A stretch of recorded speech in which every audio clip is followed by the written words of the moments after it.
الرحمن الرحيم. اللهم صل على سيدنا محمد وعلى آله وأصحابه وسلم تسليما. halkani maanta waxaan isugu nimidnay guddidii gobolka Awdal iyo Salal oo xubnayntooda badi joogaan oo ka mid ahaa xisbigii UCID. Soomaalidu waxay ku mahmaadaa qoore qardamayska badayso waanagii magaalaysa muddo murmaynay Faysal iyo qolbaxayda guddidii fulintu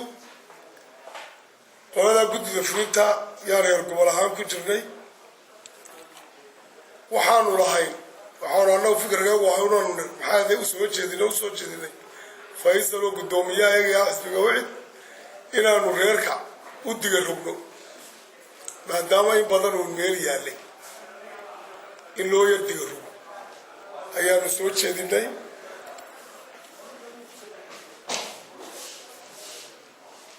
oo kaftan iyo fikir iyo waraaq lahaa kabacdi waan isla fahmi weynay markaanu isla fahmi weynayna xisbi qaran buu ahaa 10 sano ayaanu xisbiga ka mid ahay xubnaha ka mid ahaa waxay ka koobnaayeen Lughaya Waki iyo Saylac oo mid toddoba xubnood fulineed ahayd hal xubin baa ka maqan Saylac waa 6 labada kaloo mid toddoba waa 20 halkaasi guddida fulinta ee baxday degmada Boorama waxay ahayd 15 laba xubnood baa ka maqan siday wax yihiin ay wacad yihiin ayaan u sheegay oo Aamina Maxamed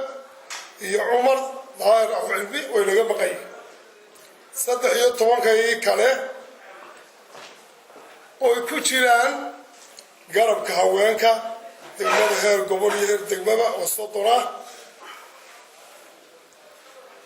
iyo garabka dhalinyarada heer gobol iyo heer degmo oo iyagoo 22 ahaa tiradan 4 iyo 8 oo ku jirta abwaanada caanka Sayd Maxamed Ali oo iyaduna dilah joogta 85 qof oo ka mid ah hore uga ahaa howlwadeenadii xisbiga UCID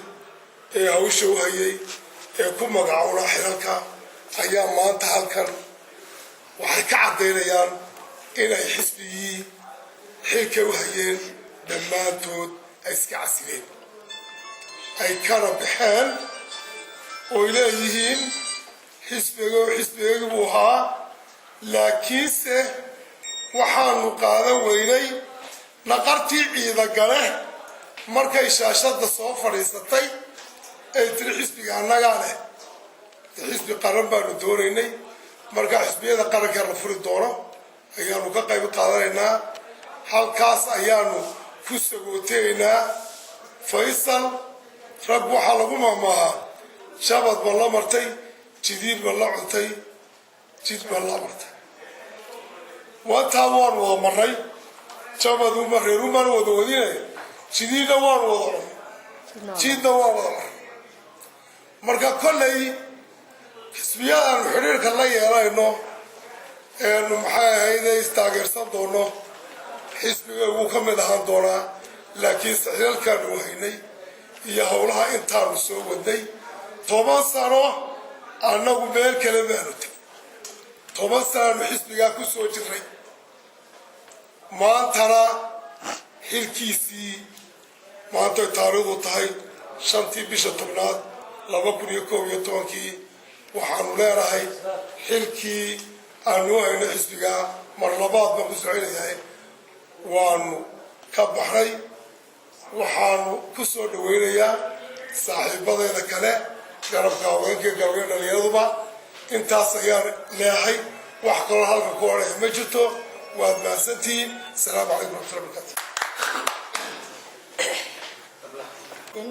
inuu faragalanay inuu iskaga casilo xisbiga UCID hore u jireynay anigoo ku hadlaya magaca garabka haweenka gobolka Awdal ayaa waxaan maanta ay bisha tahay 25 bishii tobnaad 2011 ayaa waxaan iska casilay xilalkii aan ka helnay xisbigii hore ee wixii anagoo ka digarroganay markii laga waayay dimuqraadiyad xisbiga dhexdiisa markaana garabka haweenka ku hadlaya gobolka wadal waxaanu saacada aan iska casilay xisbigii wixii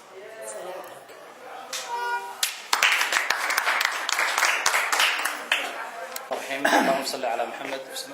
أنا محمود عبد الحسين بن عبد أنا هراء حسب جوعد قدوميها مقالة مدحضة قبل كأوضل إبورما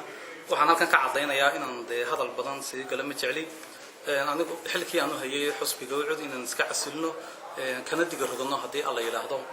ما تعلينا وحياة بدن عند حسب كان بحياة كشك شجع لكن وحنا كان كعضينا يا أنا جايوت كنا كحلك وهي إن كتجربنا intii mas'uulkan ka ahaa iyo inta kale ee tuulooyinka ka tirsan magaalada Boorama. Assalaamu calaykum waraxmatullaahi wabarakaatuh. Allahumma salli ala sayyidina Muhammad wa ala alihi wa sahbihi. Aniga ku hadlaya afka dhalinyarta magaalada dhalinyarta ee xisbiga ucid runtii saa sheegan gudoomiyaha iyo gudoomiyaha garabka haweenka sidii goor ee hadlay xisbiga anoo ku jirnay 10 sano